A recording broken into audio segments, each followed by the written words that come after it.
ប៉ុនសម្លាញ់បងមកពីធ្វើការងារវិញហើយបងសុំមួយបានអត់ចាអូយលោកផងខ្ញុំមកសម្អាតបន្ទប់ហ្នឹងហើយខ្ញុំលងុយពេកអស់កន្លះហ្នឹងពេកខ្ញុំដេកមកភាំងទៅ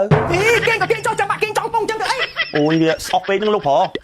មិនញ៉ាំបើសិនខ្ញុំច្រឡំតែប្រពន្ធខ្ញុំហើយខ្ញុំបានធ្វើអីផ្ដេសផ្ដាស់រហូតដល់មានកូនទៀតណាឥឡូវគិតមិនទៅនេះអូយអាហ្នឹងមានអីបែកលួចលាក់ទៅគេធ្វើតែចាំតែគ្រប់តែគ្នាហ្នឹងហើយបើសិនតែមានកូនហើយហៀសមត្ថភាពប៉ុណ្ណឹងចាំរហូតដែរអូខេខ្ញុំចាំម្នាក់ឯងក៏បានដែរខ្ញុំជឿថាសមត្ថភាពខ្ញុំចាប់កូនមួយមួយណែពីឯងនៅផ្ទះឲ្យដឹងនៅផ្ទះសម្អាតអីទៅកុំមកគិតរឿងអីផ្ដេសផ្ដាស់ហើយប្រពន្ធខ្ញុំនៅណាអូយលោកស្រីនៅក្រោមមកធ្វើមហូបឥឡូវទៅជួយធ្វើគាត់កុំនៅបន្ទប់ខ្ញុំចាខ្ញុំថាដាក់ទៅមកភាំងតើដាក់ទៅគាត់បានដឹងណានៅហ្មងក៏កំពុងតែយល់សោកស៊ីអារម្មណ៍ផងលោកផងមកបដៅមើលសក់ដល់ហើយសក់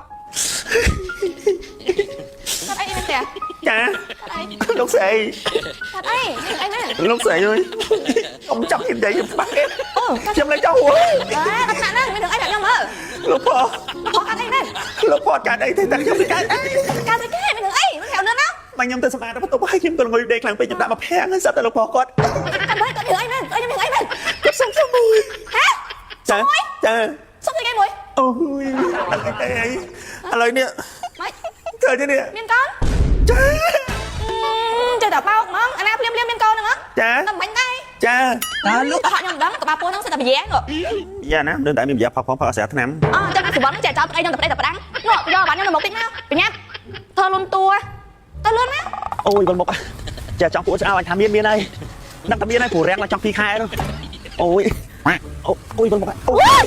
យមានអើយយកមកពីណាយ៉ាបែកហ្នឹងចោលកាយស្រាក់នេះនេះតែពួកឯងហ្នឹងមកអោបខ្ញុំឲ្យជេរខ្ញុំទៀតណាពូបានហើយតែយកខ្លួនលើបងស្រីណាទេនេះហ៎ទស្សនវិជ្ជានេះចេញមកប្រពន្ធចាប់បានតែផ្ទះស្នាក់ហ្មងអូយអញទៅបងងាប់ឡើយនេះខំស្រីគ្នាឯងអូយបងមុខណាជួយតិចមើលអើយជួយស្អីកុំស្រាប់ឆ្នាំងងអូយចាញ់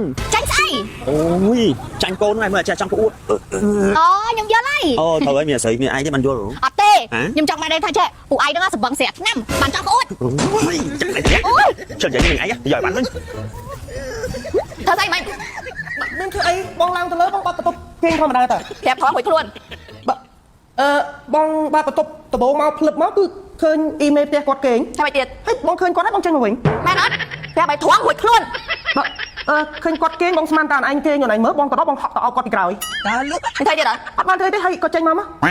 ប្រកាសទេណាបាទស្មុតងាប់ហ្មងអានេះទៅលេបចូលមុខដូចព្រាយណាហើយតែអញ្ចឹងបាទឥឡូវបងឡើងកម្ដៅហើយអូនមកពីធ្វើការងារ hot stress ខាងពេទ្យគេណែនាំថាពេល stress ចឹងឲ្យសំដំណេកមួយប្រពន្ធឲ្យបានច្រើនបានបាត់ stress អូយនិយាយអីចឹងអត់ទេមកអត់ទេអត់កើតទេអត់កើតមិនកើតអូនមកថ្ងៃខែហ៎បងអានេះមកខែចឹងមិនប្រឡាក់ទូបងឲ្យងឹបអូអត់អីទេ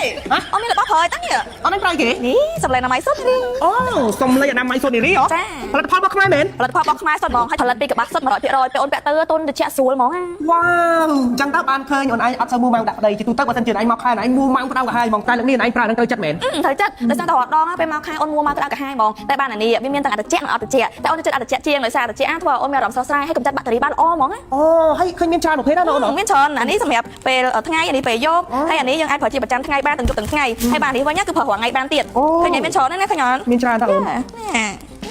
ថ្ងៃនេះខ្ញុំចង់ណែនាំមកបងប្អូននារីគ្នាយើងឲ្យស្គាល់នៅសម្លេងអនាម័យសូនារីដែលជាផលិតផលរបស់ខ្មែរយើងសុទ្ធសាធតែម្ដងគឺមានគ្រប់ខ្សែមានទាំងត្រជាក់និងអត់ត្រជាក់ហើយមិនតែប៉ុណ្ណោះគឺខ្សែសម្លេងស្ដើងទន់ជក់ទឹកបានល្អមិនហៀបប្រតែផ្សំចេញពីកបាស់សុទ្ធ 100% តែម្ដងគឺមិនធ្វើឲ្យប៉ះពាល់ដល់សុខភាពយើងឡើយប្រភេទត្រជាក់គឺមានបន្ទះពណ៌ខៀវហើយជួយសម្លាប់បាក់តេរីបានយ៉ាងល្អនិងធ្វើឲ្យអារម្មណ៍របស់យើងគឺស្រស់ស្រាយមែនទែនហើយសម្រាប់តម្លៃវិញគឺចាប់ពី 3000 រៀលឡើងទៅតែប៉ុណ្ណោះបងប្អូនហើយបងប្អូនអាចរកទិញតាមផ្សារដែលនៅជិតលោកអ្នកបំផុតឬក៏បងប្អូនអាចតាក់ទងទិញតាម page នៅខាងក្រោមក៏បានសម្លេងអនាម័យសូនារីជាទីទុកចិត្តរបស់បងប្អូនគ្រប់រូប